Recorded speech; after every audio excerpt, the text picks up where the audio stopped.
Hola a todos, yo soy Ramón Lozano, bienvenidos a un nuevo episodio de este podcast donde vamos a hablar de los eventos más relevantes que movieron a los mercados financieros en Estados Unidos en la semana laboral que terminó el viernes 31 de mayo de 2024. En la empresa de la semana vamos a hablar sobre Dell y en la sección educativa vamos a hablar sobre empresas públicas que se vuelven privadas.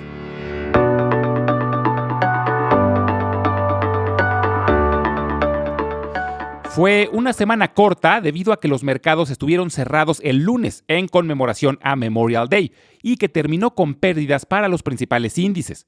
El Dow Jones bajó el 0.9%, el Standard & Poor's 500 el 0.5% y el Nasdaq perdió el 1.1%. Con esto se rompió una racha de 5 semanas consecutivas de ganancias que habían impulsado al Nasdaq y al Standard & Poor's 500 a máximos históricos. Y terminó mayo, que en general fue buen mes para la bolsa, y el sexto mes con ganancias de los últimos 7. Mayo recuperó todo lo perdido en abril. Durante la semana se reportó el índice de precios de gastos de consumo personal, que es el indicador favorito de la Fed para medir la inflación, y en esta ocasión no tuvimos ninguna sorpresa. El índice subyacente se ubicó en 2.75%, lo que ya había sido pronosticado por los analistas. Y es una muy pequeña reducción comparada con el mes anterior, pero finalmente un movimiento en la dirección correcta. Aunque sigue muy terco y lejos del objetivo del 2%, pero finalmente fue recibido de forma positiva. También se reportó una revisión sobre el Producto Interno Bruto de los Estados Unidos y mostró que la economía creció menos de lo esperado durante el primer trimestre del año. Se había estimado un crecimiento anualizado de 1.6%, pero el último reporte mostró un crecimiento apenas del 1.3%, muy por debajo del 3.4% que mostró el cuarto trimestre del año pasado. En cuanto a reportes trimestrales, tuvimos una semana con resultados muy interesantes. Algunas empresas vieron sus acciones volar, mientras otras tuvieron caídas muy estrepitosas, sobre todo en el área de la tecnología. Salesforce y Dell, dos gigantes de la tecnología y además de las que mejor desempeño han tenido recientemente, tropezaron con sus reportes. Las acciones de Salesforce cayeron casi 20% después de reportar números en línea con lo esperado, pero su pronóstico decepcionó. Mark Benioff, director general de Salesforce, mencionó que el problema es que durante la pandemia las ventas se dispararon y sus clientes adelantaron compras, por lo que por ahora no necesitan tanto software. Esto hizo que su pronóstico de crecimiento para los próximos trimestres sea conservador y por eso cayeron sus acciones. Es algo que hemos escuchado muchísimo este trimestre de empresas en el sector de software empresarial. ServiceNow, Workday, Oracle, SAP, MongoDB, etc. Todas están teniendo el mismo efecto. Pero la verdad, Salesforce se ve en muy buena forma y la reacción del mercado parece exagerada, pero es común que se tenga poca paciencia con empresas que nos tenían acostumbrados a crecimiento acelerado. Dell también cayó más del 20% después de que su reporte decepcionó a los inversionistas. En este caso, simplemente las expectativas de Dell estaban demasiado elevadas, porque de forma similar a Salesforce, sus acciones habían subido mucho recientemente. La reacción del mercado al reporte de Dell también se siente algo exagerada. Best Buy tuvo el resultado opuesto. Las expectativas para Best Buy eran muy bajas y sus acciones han tenido resultados muy pobres los últimos trimestres. El reporte de Best Buy fue ligeramente mejor al esperado, pero sobre todo su pronóstico fue muy optimista. Best Buy espera tener las computadoras nuevas con capacidades y herramientas de inteligencia artificial a mediados de julio, justo a tiempo para el regreso a clases. Dentro de la industria de la ropa y accesorios reportaron Abercrombie & Fitch y American Eagle, siendo la primera la que mejor desempeño tuvo, con utilidades que crecieron un gigantesco 200%. Abercrombie & Fitch se está empezando a despegar de la competencia y sus acciones lograron un máximo histórico. American Eagle logró superar las expectativas en utilidades, pero las ventas quedaron ligeramente cortas, por lo que sus acciones terminaron con pérdidas moderadas. Dick's Sporting Goods también reportó mejor de lo esperado y sus acciones lograron nuevo máximo histórico. Foot Locker empieza a mostrar señales de vida. Reportó una caída en sus ventas menor a lo esperado, pero Mary Dillon, su directora general, comentó que están viendo progreso en su estrategia para enderezar la compañía. En la industria restaurantera tuvimos dos reportes muy contrastantes. Por un lado, Cava, la cadena de restaurantes de comida mediterránea, sobrepasó por mucho las expectativas y sus acciones lograron un nuevo máximo histórico. Pero por otro lado, Red Lobster, que llegó a ser la cadena de restaurantes de mariscos más grande del mundo, se declaró en bancarrota. Red Lobster fue parte de Darden, que también opera Olive Garden, pero fue vendida a un fondo de capital privado en 2014 y permaneció como empresa privada hasta su quiebra. Esta semana inicia un nuevo mes y con él llega mucha información relevante relacionada al mercado laboral. Tendremos el reporte de nóminas no agrícolas de mayo, además de un reporte conocido como JOLTS, que da información sobre las ofertas abiertas de trabajo y la rotación laboral. Estos reportes son muy monitoreados porque muestran la salud del mercado laboral de los Estados Unidos y por lo tanto también de los consumidores. También tendremos información sobre la actividad manufacturera y un reporte sobre el sector de los servicios. Finalmente, ya pasó la temporada más intensa de reportes trimestrales, pero aún quedan algunos que vale la pena monitorear. Esta semana reportan Lululemon, Victoria's Secret, Campbell Soup, PVH, Dollar Tree, DocuSign, CrowdStrike y Hewlett Packard Enterprises.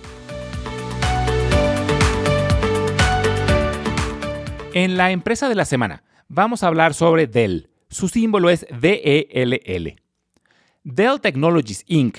es una empresa multinacional basada en la ciudad de Round Rock, en las afueras de Austin, Texas. Se dedica al desarrollo y venta de computadoras, servidores, monitores, impresoras, infraestructura de redes, software y otros productos relacionados con la tecnología. Su historia empieza en 1984, cuando Michael Dell fundó PCs Limited mientras estudiaba en la Universidad de Texas en Austin. Su objetivo era el de vender computadoras directamente a los consumidores y personalizarlas con las capacidades y funcionalidades específicas para cada cliente. De esta forma, PCs Limited podía entender mucho mejor las necesidades del mercado y ofrecer productos a la medida, que solían ser más económicos que la competencia al no tener funcionalidades extra que los clientes no necesitaban. Su éxito inicial se debió en gran parte a su estrategia de mantener inventarios muy bajos, pero con una logística excepcional. De esta forma, podía ofrecer siempre los componentes más nuevos en sus productos. La empresa cambió su nombre a Dell Computer Corporation en 1988 y ese mismo año salió a bolsa por primera vez. También ese año abrió sus primeras operaciones internacionales en Inglaterra. Durante la década de los 90, Dell creció de forma sostenida hasta llegar a ser la marca de computadoras más vendida en los Estados Unidos. Poco después, expandió su línea de productos para incluir televisiones, impresoras, reproductores de música y teléfonos móviles. Sin embargo, en la primera década del siglo XXI fue muy retadora para Dell, debido a que los precios de las computadoras empezaron a bajar y otras empresas mejoraron sus cadenas de suministros, lo que redujo la ventaja competitiva de Dell. Además de que empezaron a llegar productos fabricados en China a precios muy atractivos. En 2004, Michael Dell dejó la dirección general, pero siguió siendo presidente del consejo, y menos de 4 años después regresó como director general después de que la empresa reportara múltiples trimestres decepcionantes debido a que el mercado de las computadoras personales estaba en declive y la competencia de marcas asiáticas se intensificó. Con Michael Dell de nuevo a la cabeza, la empresa pasó por una reestructura que implicó una reducción de personal y una incursión en nuevos mercados como el de servidores, equipo de redes y servicios de tecnología empresariales. Y en 2013, Michael Dell, junto con un fondo de inversión llamado Silver Lake Partners, ayudados con un préstamo de Microsoft, compraron todas las acciones públicas y la convirtieron de nuevo en una empresa privada. El objetivo de este cambio, según Michael Dell, fue el de permitirle a la empresa plantear una estrategia de largo plazo, sin tener las presiones de corto plazo. Comentó que regresar a la empresa a la senda del crecimiento requería cambios sustanciales en su modelo de negocio y la introducción de nuevos productos y servicios, y esto provocaría alta volatilidad en el precio de sus acciones.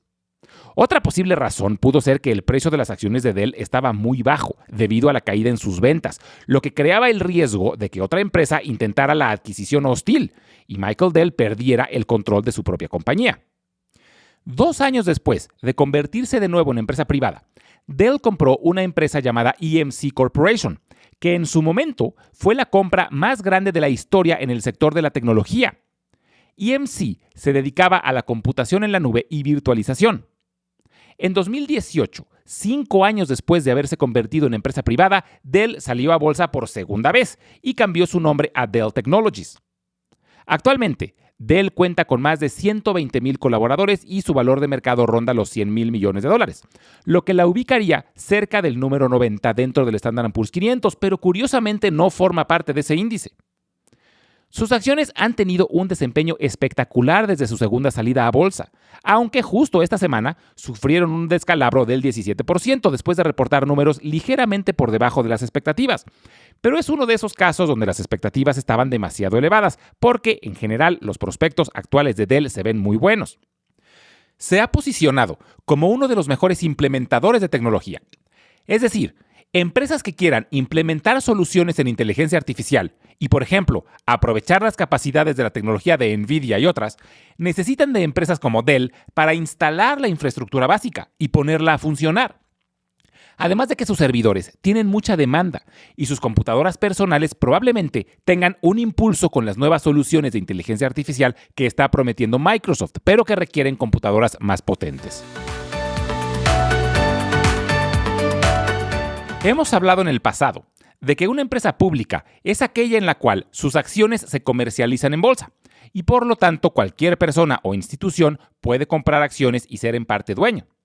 A diferencia de una empresa privada, que puede tener uno o varios dueños, pero las acciones no están disponibles al público.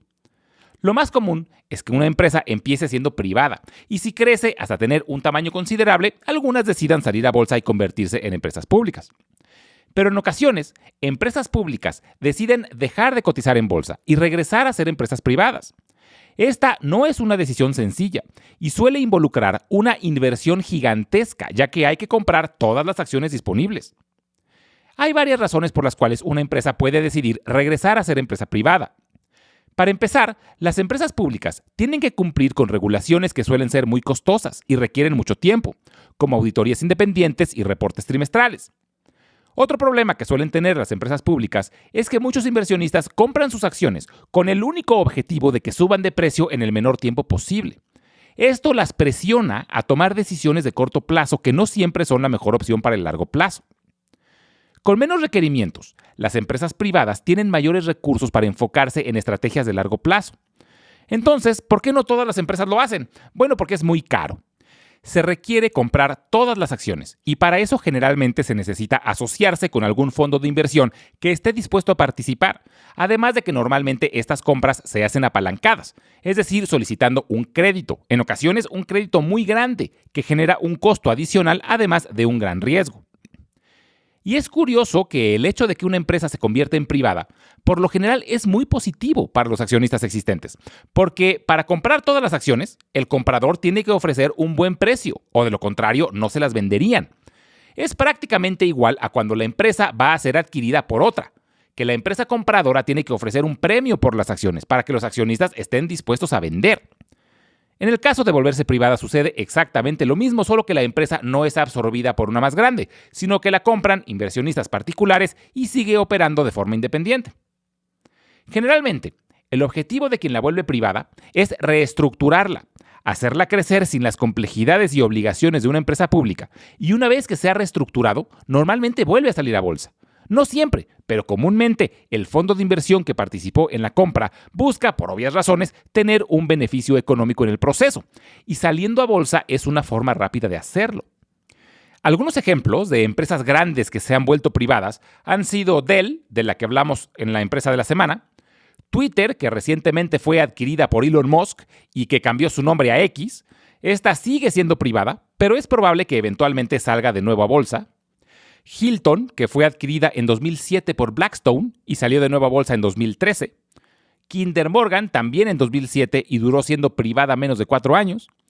Burger King, que se volvió privada en 2010, luego se fusionó con la cadena canadiense Tim Hortons y posteriormente, ya como empresas fusionadas, salieron a bolsa bajo el nombre de Restaurant Brands International, etc. No son muchas las que han pasado por este proceso y la gran mayoría han regresado a ser públicas en pocos años.